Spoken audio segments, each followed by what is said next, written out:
Shalom Jemaat BCS dimanapun kita berada. Mari kita luangkan waktu sejenak untuk merenungkan firman Tuhan pada hari ini.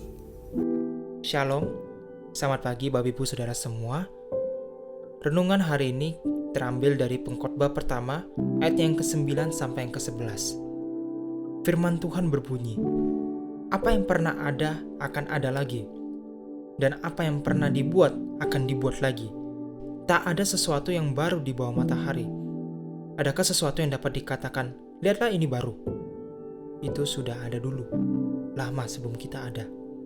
Tidak ada kenangan akan orang-orang di masa lampau, juga akan orang di masa depan. Tidak ada kenangan pada mereka yang hidup sesudahnya. Kita mungkin sering melupakan orang-orang di sekitar kita. Kita mungkin sering melupakan apapun yang terjadi di dalam kehidupan kita. Mungkin hanya event-event penting saja yang kita ingat, yang berkena di dalam kita. Tapi kayak event-event kecil ataupun detail-detail kecil, kita mungkin akan melupakannya. Karena di dalam otaknya kita hanya mengingat sesuatu yang benar-benar berkesan untuk kita. Itulah yang dikatakan oleh Pengkhotbah pertama yang tadi kita baca. Jikalau kita tarik mundur sebentar, kita lihat di Pengkhotbah 1 ayat yang kedua, Pengkhotbah mengatakan seperti ini.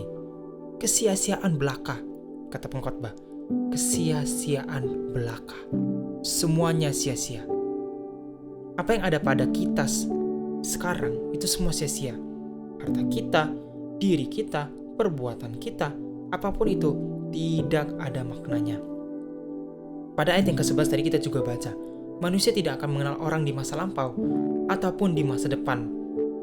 Bahkan di masa sekarang pun, mungkin saja orang akan melupakan kita.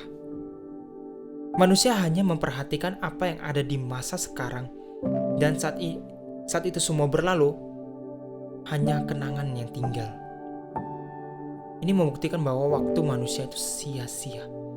Itu mengapa orang lebih memilih untuk menjadi individualis daripada berkomunitas. Karena motivasinya YOLO, you only live once.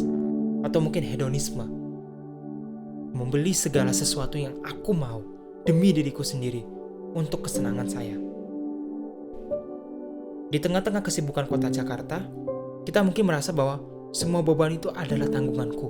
Hanya aku dan diriku melawan dunia ini. Jikalau aku tidak bisa membuat kenangan bagi orang lain, biarlah aku membuat kenangan untuk diriku sendiri.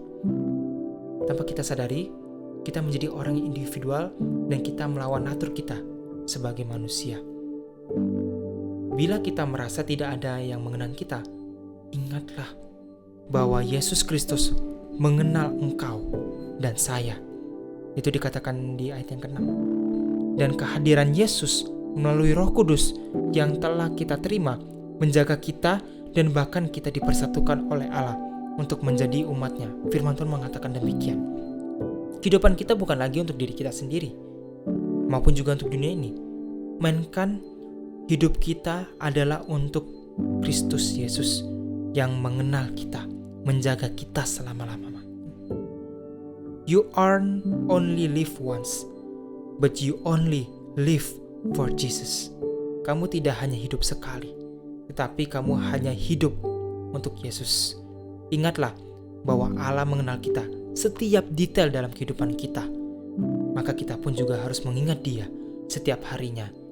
Ingatlah akan firman Tuhan.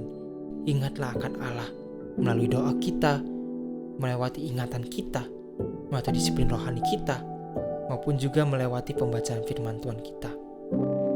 Kiranya Tuhan Yesus memberkati kita semua. Amin. Mari kita berdoa.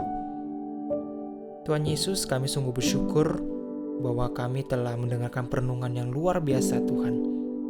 Meskipun kami mungkin merasa depresi atau merasa stres dengan diri kami sendiri bahwa tidak akan ada orang yang mengenal kami atau melupakan kami tahu Tuhan bahwa Engkau mengenal kami ya Tuhan. Semuanya ya Tuhan. Semua detail kehidupan kami ya Tuhan. Thank you atas segala perenungan yang Kau berikan kepada kami. Dan kiranya kami dapat merasakan sukacita dari Allah Roh Kudus. Kiranya Engkau dapat menolong kami ya Tuhan dalam mengingat Engkau di dalam segala kehidupan kami. Terima kasih. Hanya di dalam nama Tuhan Yesus Kristus kami selalu berdoa dan mengucap syukur. Amin. Kiranya Tuhan memberkati kita semua.